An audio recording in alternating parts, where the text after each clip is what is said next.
बिस्मिल्लाहिर्रहमानिर्रहीम। आज के प्रोग्राम के साथ मैं हूं नसरुल्लाह मलिक।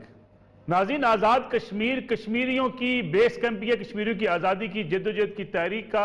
और ख़ास तौर पर अगर आज़ाद कश्मीर की बात की जाए तो आज़ाद कश्मीर की जो सियासत है उसे आलमी सतह पर बड़ी अहमियत हासिल होती है, क्योंकि पाकिस्तान कश्मीर का मुकदमा लड़ता आ रहा है और पाकिस्तान कश्मीरियों की हमायत जारी रखे हुए, और पाकिस्तान ये समझता है कि मकबूजा कश्मीर के अंदर भारत ने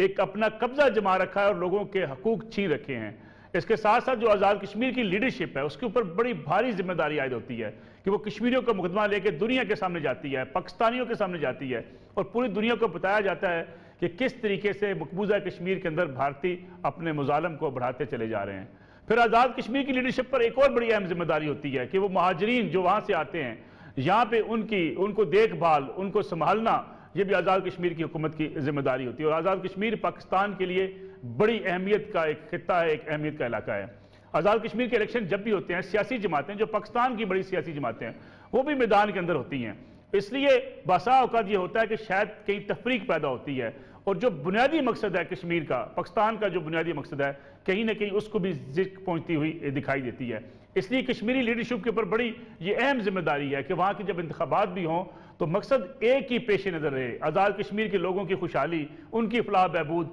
और कश्मीर का मुकदमा जो हम आलमी सतह पर हमेशा से लड़ते चले आ रहे हैं। आज के प्रोग्राम में आने वाले इंतखाबात का जायजा लेंगे कि आज़ाद कश्मीर में होने क्या जा रहा है, और आज़ाद कश्मीर का जो इस वक्त स्टेटस है, जो पार्लिमानी वहाँ पर निज़ाम है, क्या वाकई इतना इफेक्टिव है कि उसके नतीजे में अवाम के मसाइल भी हल हो सकते हैं और कश्मीर का मुकदमा भी लड़ा जा सकता है, और पाकिस्तान के अंदर भी कश्मीरियों की एक तवाना आवाज़ जो है वो उठाई जा सकती है। मेरे साथ आज़ाद कश्मीर की लीडरशिप आज मौजूद हुई। आज के प्रोग्राम के अंदर अनवार हक चौधरी साहब, साबिक स्पीकर हैं, भिंबर से पुराने सियासतदान हैं, आज़ाद कश्मीर की बड़ी अहम शख्सियत है, मेरे साथ मौजूद हैं। अनवार हक साहब, आपका बहुत शुक्रिया। उनके साथ तशरीफ रखते हैं सरदार तनवीर इलियास साहब, मुआवन खसूसी हैं, हुकूमत पंजाब के वज़ीर पंजाब के कश्मीर की सियासी रहनुमा भी हैं और कश्मीर की सियासत में भी बड़े सरगर्म हैं आजकल। उनके साथ तशरीफ रखते हैं सरदार यकूब खान साहब, साबिक वज़ीर आज़म, आज़ाद कश्मीर के सीनियर सियासतदान। हम तीनों सियासतदानों से आज पूछेंगे कि कश्मीर के इंतखाबात में आखिर होने क्या जा रहा है, होना क्या चाहिए, और कश्मीरियों की जो लीडरशिप है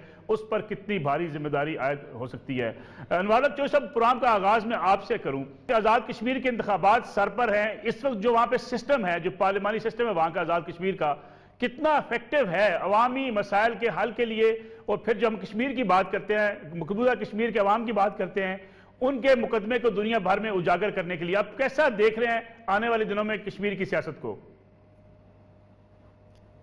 नुसरत साहब, आपकी बात चूंकि क्लियर नहीं है, लेकिन जो मैं समझ पाया हूँ उसके मुताबिक मैं आपको आंसर कर देता हूँ। आज़ाद कश्मीर के पार्लिमानी निज़ाम के हवाले से आपने पूछा और इसका मकबूजा कश्मीर पे जो इम्पैक्ट है, तो जो रियासती सियासत है हमारी, तो रियासती असम्बली है वो 1970 में वजूद में आई, और फिर पार्लिमानी इंतखाबात 1970 से मुसलसल चले आते आ रहे हैं। और आज़ाद कश्मीर की असम्बली को यह आज़ाद हासिल है कि पाकिस्तान में मार्शल लगने के बावजूद आज़ाद कश्मीर में जो असम्बली है उसके टेन्योर को मुकम्मल करने दिया गया, और आज़ाद कश्मीर असम्बली में एक दफ़ा सिर्फ जमहूरी हुकूमत को खत्म किया गया। मुशर्रफ साहब की हुकूमत में भी ये टेन्योर पूरा हुआ, और आज़ाद कश्मीर में जमहूरी रवायात जो हैं कदरे पाकिस्तान से मजबूत हैं, और उनका जो पस मंजर है वो ज़्यादा कदीमी और हिस्टोरिकल है। सरदार तनवीर इलियास साहब, मैं आपकी तरफ आता हूं। जैसे कि अभी अनवार हक चौधरी साहब बात कर रहे थे कि आज़ाद कश्मीर का जो पॉलिटिकल सिस्टम है बड़ा मजबूत है, वहां कभी ऐसा नहीं हुआ कि पॉलिटिकल सिस्टम ना चलता रहा। इवन मार्शल लॉ भी लगा पाकिस्तान में, लेकिन पॉलिटिकल सिस्टम चलता रहा। क्या आप समझते हैं ये पॉलिटिकल सिस्टम डिलीवर कर पाया है आज़ाद कश्मीर के अवाम की? अगर हम बात करें, उनकी फलाह बहबूद की बात करें, फिर हम कश्मीर के मुकदमे की बात करें, जो हम आलमी सतह पर पूरी दुनिया को हम बता रहे हैं कि मकबूजा कश्मीर में किस तरीके से मुजालिम ढाए जाते हैं। नसरुल्लाह मलिक साहब, बहुत शुक्रिया, आपने प्रोग्राम में मौका दिया आपने बात करने के लिए। देखिए, जो चौधरी अनवारुल हक साहब ने कहा कि इसमें कोई शक नहीं है, बिल्कुल मैं उनकी राय के साथ इत्फाक करता हूं कि आज़ाद कश्मीर का जो पार्लिमानी निज़ाम है वो पुराना है, और उसके यहाँ मैच्योरिटी भी है, और उसको तसलसल भी मिला है, या वो तसलसल से काम करता आ रहा है। लेकिन अगर इस हवाले से आप ये देखें कि दो उसके अगर एंगल, जिसका आपने सवाल किया कि आज़ाद कश्मीर की पहली तो बात यह कि तामीर और तरक्की के हवाले से अगर हम देखें तो अगर वहाँ पे जो निज़ाम चलता आया है, मेरा ये ख्याल है कि आज़ाद कश्मीर की तामीर और तरक्की के अंदर वहाँ की जो पॉलिटिकल पार्टीज़ हैं, या वो हुकूमतें जो माजी के अंदर हुकूमतों के अंदर रहे और हुकूमतें बनाई, हुकूमतें की, वो शायद लोगों की जो तवक्कुआत थी उस पर पूरा नहीं उतर सकी। और मैं ये समझता हूँ कि आज़ाद कश्मीर की तामीर और तरक्की इससे बहुत बेहतर हो सकती थी, बहुत बेहतर अंदाज में इसको आगे ले जाया जा सकता था। लेकिन इसके साथ अगर आप मकबूजा कश्मीर के हवाले से भी देखें तो मैं ये समझता हूँ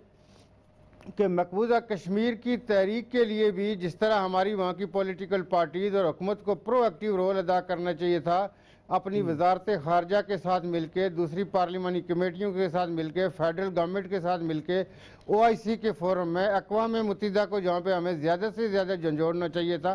क्योंकि अक़वाम मुत्तहिदा से हमें मजम्मत से ज़्यादा कभी रिलीफ नहीं मिला है। तो मेरा ये ख्याल है कि वो बहुत बेहतर, बहुत वाइब्रेंट रोल अदा हो सकता था, जो शायद लोगों की तवक्कुआत या हमारी कौम की जो हमसे तवक्कुआत थी वो पूरी नहीं हुई है। और इसके साथ मैं आपको बताऊं कि आपने अपने इंट्रो के अंदर एक बात आपने कही कि जो मकबूजा कश्मीर से आने वाले माजरीन हैं उनकी आबादकारी, देखिए जो शुरू के टाइम के अंदर 1947-48 के बाद जो लोग यहाँ पे आते रहे वो मुल्क के मुख्तलिफ हिस्सों में, कराची में, नारोवाल, सियालकोट, लाहौर, पेशावर, क्वाड, पिंडी के मुख्तलिफ ज़िलों, तहसीलों और डिवीजन्स के अंदर वो आबाद हुए। लेकिन मैं आपको बताऊं कि 1990 के बाद, 1990 के बाद जब वहाँ पे ज़्यादा आज़ादी की तहरीक बहुत तेज़ हुई तो जो मकबूजा कश्मीर से माजरीन आए वो आज भी आज़ाद कश्मीर में मुख्तलिफ माजूर कैंपों में बड़ी कसम पुरसी की ज़िंदगी गुजार रहे हैं। हमारा ये ख्याल है कि आज़ाद कश्मीर गवर्नमेंट ने उनके नाम पे फंड्स भी लिए, इमदाद भी ली, लेकिन उनको उस तरह आबाद नहीं कर पाए जिस तरह हमें उनको बहुत एग्जाम्पलरी लाइफ देनी चाहिए थी। तो मेरा ख्याल है कि ये चीज़ अब भी कुछ नहीं गया, अब भी मुमकिन है उन लोगों को बहुत बेहतर लाइफ दी जा सकती है। ठीक है अनवर साहब, जो बात कर रहे हैं सरदार तनवीर साहब के महाजीन की आबादकारी की बात हो, फिर जो इंफ्रास्ट्रक्चर की बात हो, तामीर और तरक्की की बात हो, तो आज़ाद कश्मीर में हुकूमतें तो आती जाती रही, लेकिन काफ़ी हद तक आज भी बेरोजगारी बड़ा इशू है, इंडस्ट्री नहीं लग सकी आज़ाद कश्मीर के अंदर। आने वाले इंतखाबात में सियासी जमातों को फिर नारा क्या होगा? देखिए मलिक साहब, सियासी जमातों का कश्मीर के हवाले से नारा तो हमेशा तहरीक आज़ादी कश्मीर ही रहा है, लेकिन अनफॉर्चुनेटली 80 की दहाई के बाद, बिलखसूस 85 के बाद आज़ाद कश्मीर में बैड गवर्नेंस और करप्शन इस हद तक निज़ाम हुकूमत में सरायत कर गई है कि अभी पॉलिटिक्स का जो पहलू है वो बिल्कुल पसमंजर में चला गया है और पॉलिटिक्स ने एक जदीद कारोबार का जरिया बना लिया। और अनफॉर्चुनेटली मौजूदा क़यादत जो है इसमें मैक्सिमम मैसेज दे रहे हैं जो करप्शन के ताफुन में इतने ज़्यादा वो बदनमा हो चुके हैं कि अब इस निज़ाम का सर्जिकल ऑपरेशन इंतहाई ज़रूरी है। और मैं समझता हूँ कि आने वाले इंतखाबात में जो आज़ाद कश्मीर में नए चेहरे हैं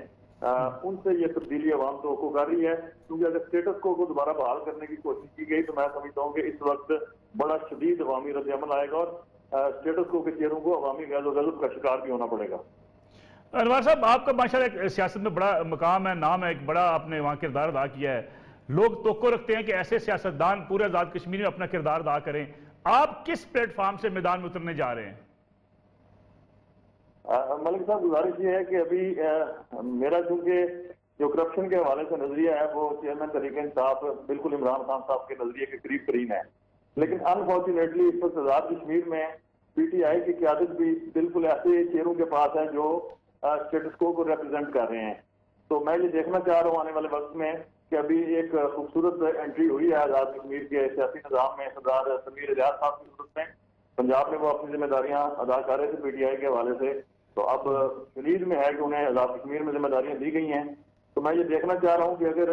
आज़ाद कश्मीर में उन्हें मौसर सियासी किरदार अदा करने के लिए आगे लाया गया तो शायद मुमकिन है कि ऐसे लोगों को, ऐसे चेहरों को जिन पे माजी का करप्शन का कोई दाग नहीं है और जो आज़ाद कश्मीर की मैशियत में, आज़ाद कश्मीर के टूरिज्म के हवाले से, बेसिक इंफ्रास्ट्रक्चर के हवाले से कोई इनकलाबी सोच रखते हैं, ऐसे लोगों को मजबूत करने के लिए शायद मैं कोई फाल किरदार अदा करूं। लेकिन फिलहाल जो क्योंकि स्टेटस को ने सारे सिस्टम को PTI में भी जरमार बना रखा है, इसलिए तो हाल मैं खामोश हूं।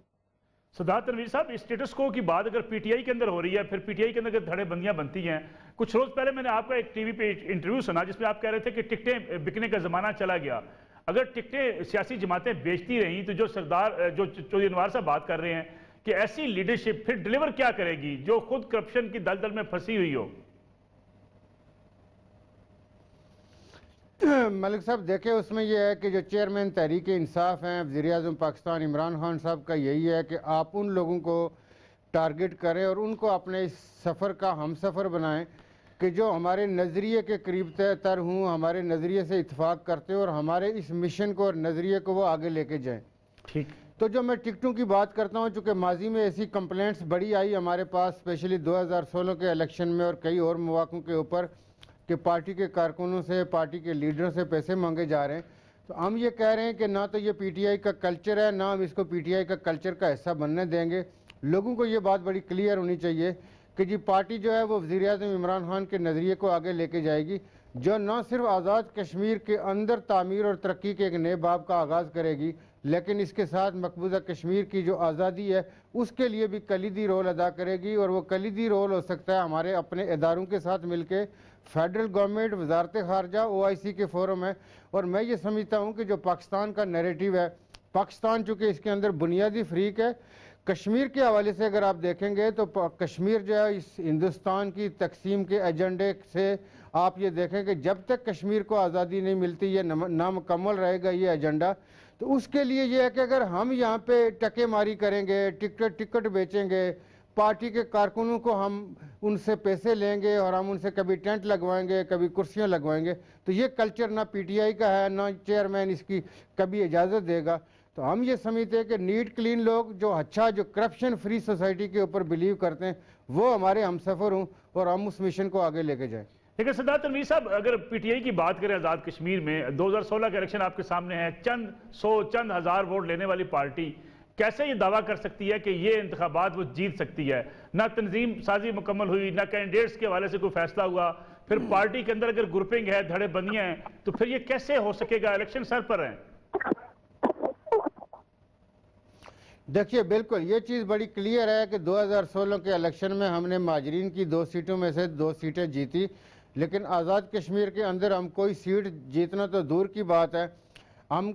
कोई सिग्निफिकेंट वोट किसी एक हल्के के अंदर नहीं ले सके। तो हम ये समझते हैं कि इस वक्त जो अच्छी शोहरत के हामिल लोग हैं, और चेयरमैन भी यही चाहते हैं कि उनको पार्टी के अंदर शामिल किया जाए और दूसरी पार्टी से हूँ, आज़ाद लोग हूँ, लेकिन अच्छी शोहरत के और हमारे नज़रिए को लेके आगे जाएं। तो इसमें हमारे पास टाइम कम है, हम शायद बहुत ज़्यादा बुनियादी तंजीम साजी तो नहीं कर सकते, लेकिन हमारी कोशिश ये होगी कि जब तक ये इलेक्शन तक हमारे पास जो 4-6 माह का टाइम है, हम इंशाल्लाह उन लोगों को कन्विंस करेंगे, उनको पार्टी के अंदर लेके आएंगे और पार्टी इंशाल्लाह अच्छे मैंडेट के साथ इलेक्शन में जीतेगी। सरदार यकूब साहब भी हमारे साथ मौजूद है, साबिक वज़ीर-ए-आज़म आज़ाद कश्मीर के। सरदार यकूब साहब, बहुत शुक्रिया आपका पुराने वक्त देने का। ये बताइएगा कि आज़ाद कश्मीर के इंतखाबात सर पर हैं, पीपल्स पार्टी की इस वक्त कारकर्दगी वहाँ पे क्या है? और ख़ासतौर पर अगर हम बात करें माजी की हुकूमतों की, तो हम कहते हैं कि आज़ाद कश्मीर निगलेक्ट हुआ है, ख़ासतौर पर तामीर तरक्की के हवाले से, फिर अगर बात की जाए रोज़गार के हवाले से, इंडस्ट्री लगने के हवाले से, और जो मकबूजा कश्मीर की आवाज़ है वो आलमी सतह तक पहुँचाने में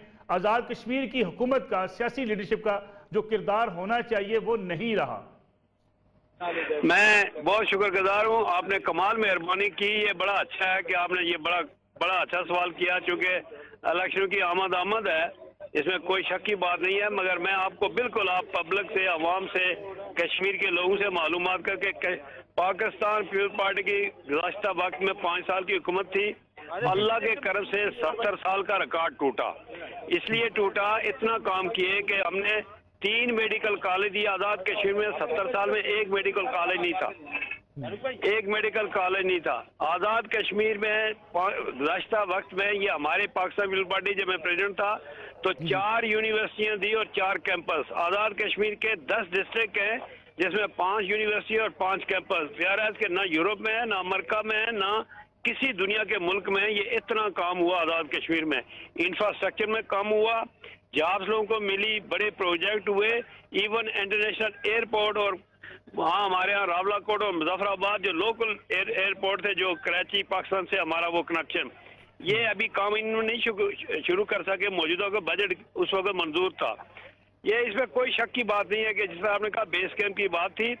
पाकिस्तान पीपल्स पार्टी ने खुल करके, हम पाकिस्तान पीपल्स पार्टी के शुक्रगुजार हैं, उस वक्त की हुकूमत गिलानी साहब थे और ज़रदारी साहब थे, उन्होंने कहा कि जितना बजट चाहिए कश्मीर के लिए हम हमेशा हाजिर हैं। अब इस वक्त मौजूदा उस हमारा बजट था उस वक्त तामीरात का 9 अरब का था, आज बजट है 26 अरब का, और सिंगल मेगा प्रोजेक्ट ये नहीं दे सके। ये काइंडली लोगों को इंफॉर्मेशन तक होना चाहिए।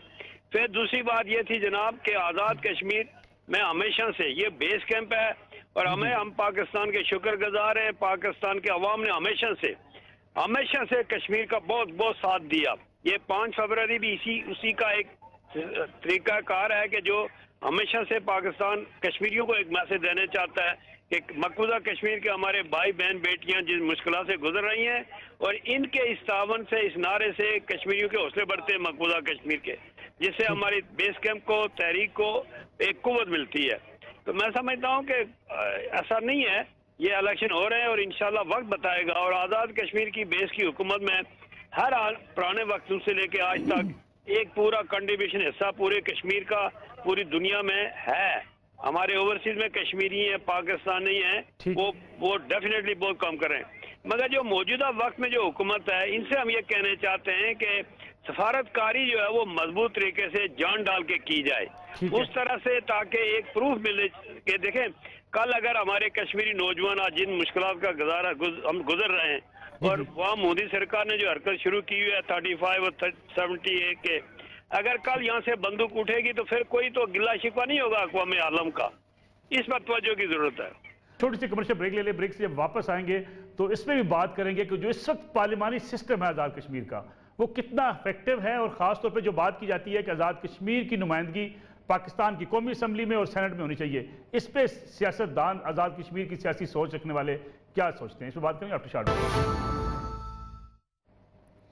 पूरा में एक बार फिर खुशामदीद अनवार लक साहब, अगर आपसे भी ये पूछा जाए कि इस वक्त जो पार्लिमानी सिस्टम है आज़ाद कश्मीर का, एक राय अक्सर इस पर बहस की जाती है कि कौमी असम्बली में और सेनेट में आज़ाद कश्मीर की नुमाइंदगी होनी चाहिए ताकि कश्मीर का जो मुकदमा है वो बेहतर तरीके से उजागर भी हो सके और एक ऐसा लाजान बने जिसके नतीजे में कश्मीरियों की आवाज़ जो है वो पाकिस्तान में और पाकिस्तान से बाहर दुनिया भर के सामने रखी जा सके। आप समझते हैं कोई ऐसी तरमीम, ऐसी अमेंडमेंट होनी चाहिए? देखिए मलिक साहब, ये बहुत कबल वक्त बात है। अभी चूंकि आपकी सारी सियासी जमातों ने गिलगित बल्तिस्तान का इलेक्शन लड़ा और उस इलेक्शन में जो मदर पार्टीज थी उन सब ने गिलगित बल्तिस्तान के हवाले से ये कहा कि वहां पे अबूरी आईना सूबा बनाया जाएगा, जबकि उस हवाले से जो उनके आज़ाद कश्मीर चैप्टर थे इन तमाम सियासी जमातों के, जिनमें पीपल्स पार्टी, नून लीग, मुस्लिम कॉन्फ्रेंस, इन सब की तरफ से तहफ़्फ़ुज़ात का इजहार किया गया। तो मैं समझता हूँ कि इसके लिए सबसे जो बेहतर फोरम है वो है एक मुंतखब आज़ाद कश्मीर असम्बली का ऐवान। ये डिबेट वहां करवाई जाए और वहां से फिर कलेक्टिव विजडम के ताबे एक ऐसे राय सामने आई जाए जिसके ऊपर फिर एक कौमी सोच के साथ एक मजबूत पॉलिसी को मरतब किया जाए। लेकिन क्या आप समझते हैं कि आज़ाद कश्मीर की असम्बली में इसको डिस्कस किया जाना चाहिए कि सेनेट में और कौमी असम्बली में नुमाइंदगी होनी चाहिए आज़ाद कश्मीर की?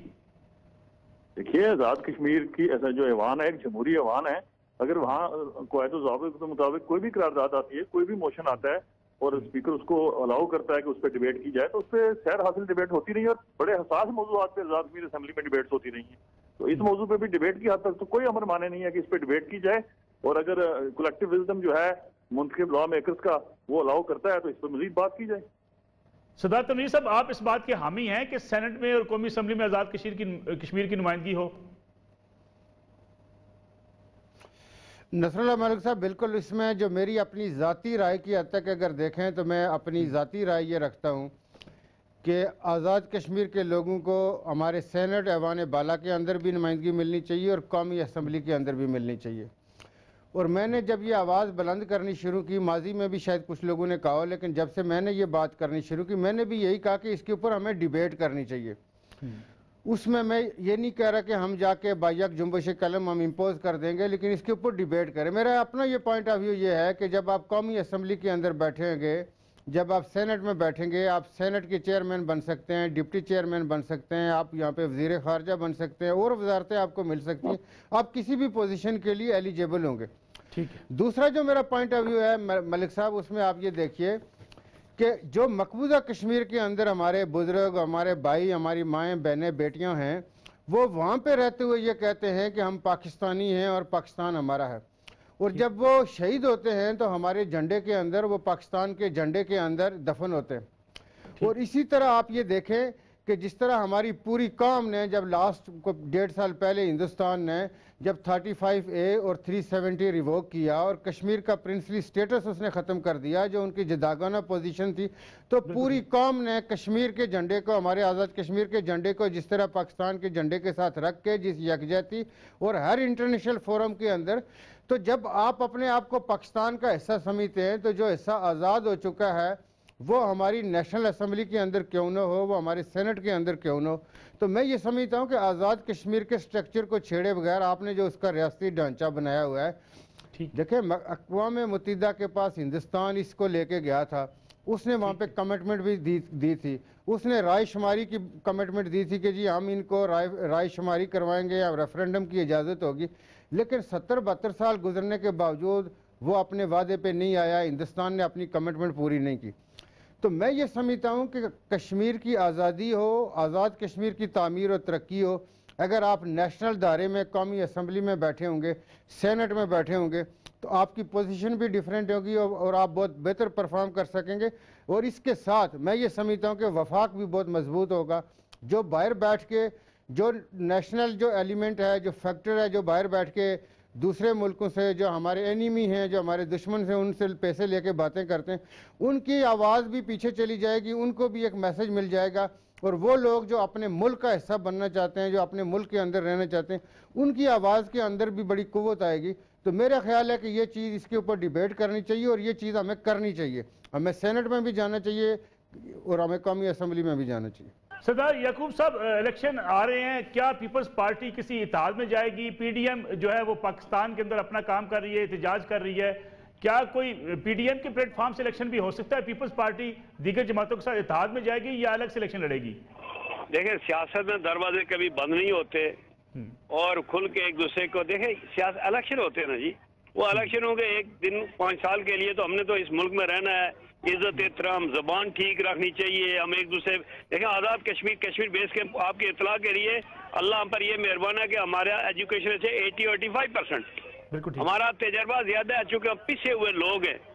हमने मुश्किल वक्त में इस कश्मीर कास्ट को और कश्मीर के लिए कुर्बानियां आज तक हम देते आ रहे हैं। तो डेफिनेटली अगर इत्तेहाद होगा तो कोई ऐब की बात नहीं है। और मुझे यकीन और एतमाद है कि पाकिस्तान की हुकूमत, पाकिस्तान का कोई इदारा भी आज़ाद कश्मीर में इंटरफेयर नहीं करेगा इंशाअल्लाह, क्योंकि कश्मीर एक सेंसिटिव इशू है और हमें एतमाद है अपने सब पर। इसलिए हमें यकीन है कि यानी फेयर इलेक्शन होने चाहिए, जो जीता वो पाकिस्तान जिंदाबाद। सरदार याकूब साहब, 5 फरवरी सर पर है, क्या आप तजवीज़ नहीं करते कि तमाम सियासी जमातें आज़ाद कश्मीर की 5 फरवरी को सिर्फ 5 फरवरी के तहत यौम यकजहती कश्मीर बनाएं, अपनी सियासी जमातें अलग अलग से अपने जलसे जुलूस करने के बजाय किसी एक प्लेटफॉर्म पे इकट्ठे होकर दुनिया को बताएं कि कश्मीरी मुत्तहिद है? सर देखें, आप बड़े कमाल, बड़ी मेहरबान आदमी लगते हैं, मुझे बड़ी खुशी हुई है। क्या मुझे फिर मेहरबानी करें, पाकिस्तान का प्राइम मिनिस्टर मुझे बना दें, मैं इलेक्शन लड़ूंगा। अगर इनको इतना अक्ल नहीं है कि ये यौम यकजहती के हवाले से हमारा कोई इशू नहीं है, 1 पॉइंट एजेंडा है कि पाकिस्तान कश्मीरियों के साथ है, तो इससे बड़ी बात और क्या हो सकती है? पाकिस्तान न्यूक्लियर पावर है, हम पाकिस्तानियों को अपने पाकिस्तान की कदर ही कोई नहीं है। पूरी दुनिया में आप देख लें मुस्लिम उम्मा में कि पाकिस्तान नंबर 1 है इस वक्त अल्लाह के करम से। हमारी पाक फौज जो है वो 15 से टॉप 10 में आ गई है। तो हमें तो खुशी होनी चाहिए, हमें गट्ठा होना चाहिए, सियासत की बात करनी चाहिए। अपोजिशन का काम ही यही है कि भाई आप महंगाई हो तो पब्लिक के बारे में बात करें, आप कहीं कमी को देख रहे हैं तो उसके बारे में, अपोजिशन का काम यही है। आप अपोजिशन को कत्ल क्यों करने चाहते हैं? तो मैं अगर प्राइम मिनिस्टर रहा, मैं प्रेसिडेंट रहा, तो अपोजिशन या जलसे जुलूस में खुशी से कहता कि बहुत अच्छी बात है, मुमकिन है उसमें हुकूमत का इस्लाह हो। तो अपोजिशन का हरगिज़ मतलब नहीं होता, वो भी मुल्क की बात करते हैं, नुमाइंदगी की बात करते हैं। और हुकूमत वक्त प्राइम मिनिस्टर कोई भी हो, उसको चाहिए ब्रॉड माइंडेड होकर खुल करके सबको वेलकम करे, बात करे और अपनी कामकाज को अच्छा तरह से करे, पब्लिक उनको पसंद करेगी। एक ब्रेक का वक्त हुआ है, ब्रेक से वापस आते हैं। अनवार लक साहब, क्या 5 फरवरी को हम इलेक्शन कैंपेन के तौर पर देखें या यौम यकजहती कश्मीर के तौर पर देखें? मलिक साहब, मैं ये अब इस पर क्या कमेंट्स करूं। वेरी अनफॉर्चुनेट कि इस यौम यकजहती के दिन को, और इससे पहले बड़ी मजबूत रवायत रही है 5 फरवरी के हवाले से कि इसको यौम यकजहती के तौर पर मनाया जाता रहा है, और इसमें कभी कोई सियासी एडवेंचर करने की किसी भी जानिब से कोशिश नहीं की गई, ना हुकूमतों की जानिब से और ना अपोजिशन की जानिब से। लेकिन ये जो आपने मुझे क्लिप सुनवाया, अब प्रॉब्लम ये है कि जब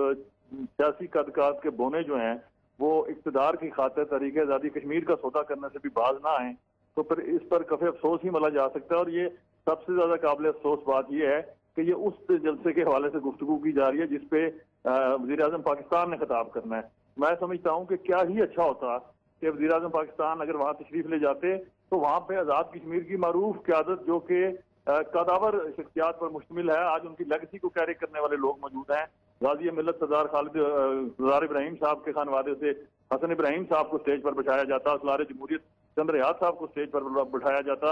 इसी तरह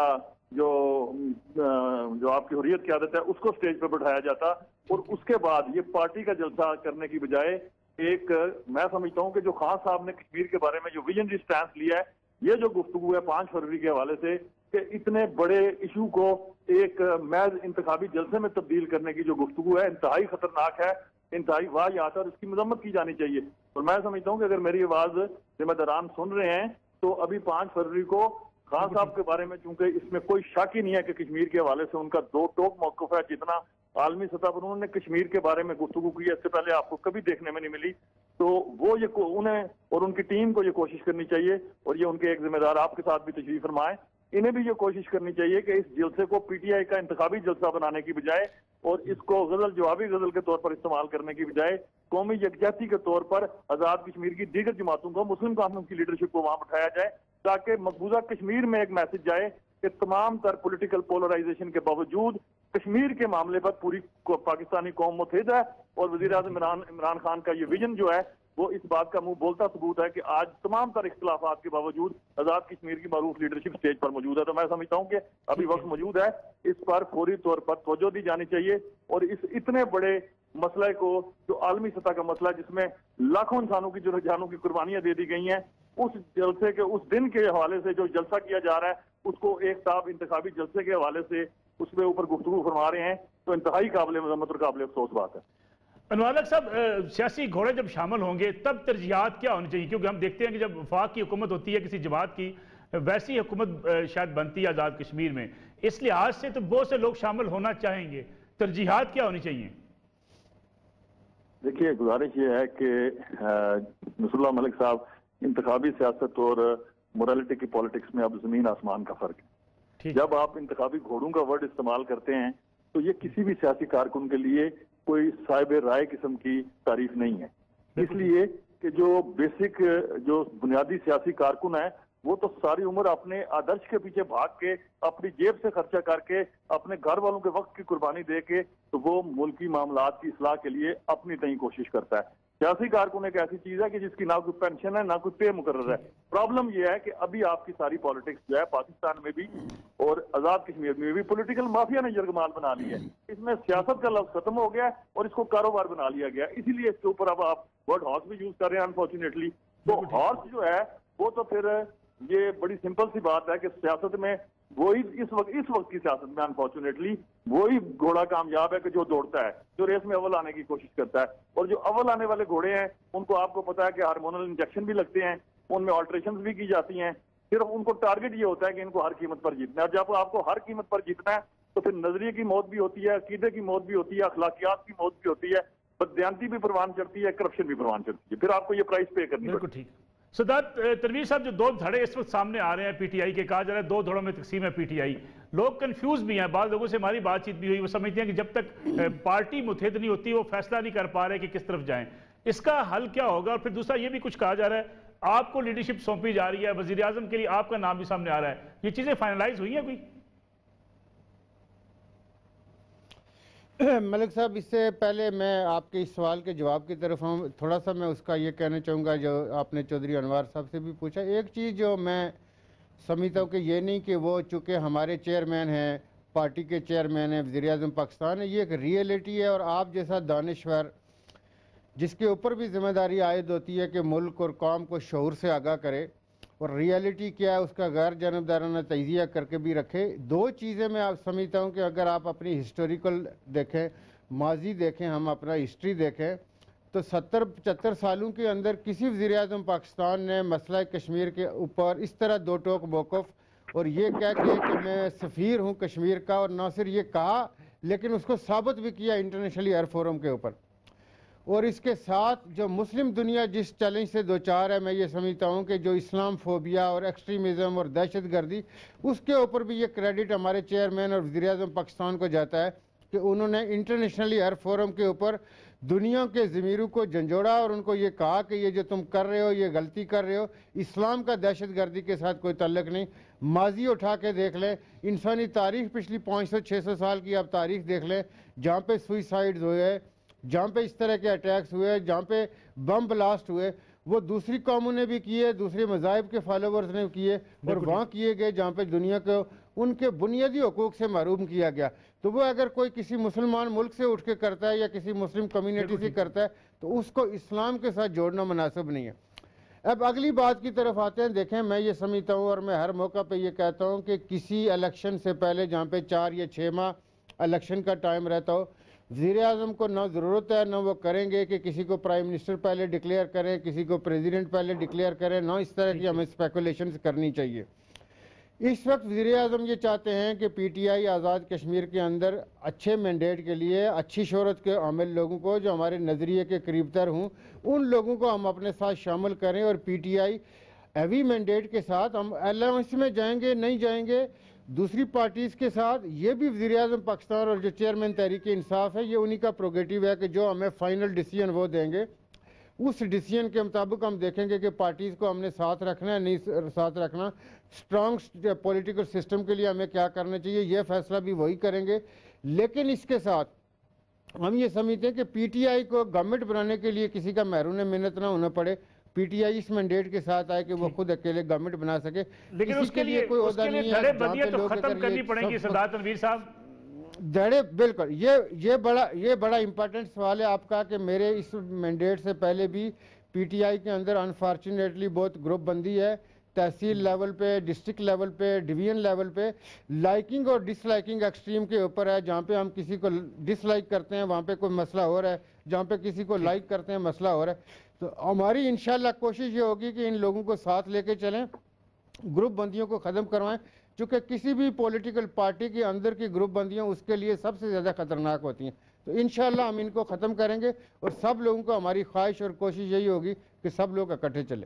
सरदार तनवीर इलियास साहब, बहुत बहुत शुक्रिया आपका। अनवार लक चौधरी साहब हमारे साथ मौजूद थे, सीनियर सियासतदान आज़ाद कश्मीर के। सरदार यकूब खान साहब भी हमें ज्वाइन किया था। नाज़रीन, आज का प्रोग्राम था। कश्मीर के इलेक्शन की तैयारियां शुरू हो चुकी हैं, इंतखाबी मुहिम भी शुरू हो चुकी है, लेकिन साथ साथ कश्मीरी की क़यादत पर बड़ी अहम जिम्मेदारी वो है मुकदमा कश्मीर, जिसको आलमी सतह पर उजागर करने के लिए आज़ाद कश्मीर और पाकिस्तान की सियासी जमातों को अब भी भरपूर किरदार अदा करना है। अगले हफ्ते आपसे फिर मुलाकात होगी। इजाज़त दीजिए, अल्लाह हाफ़िज़।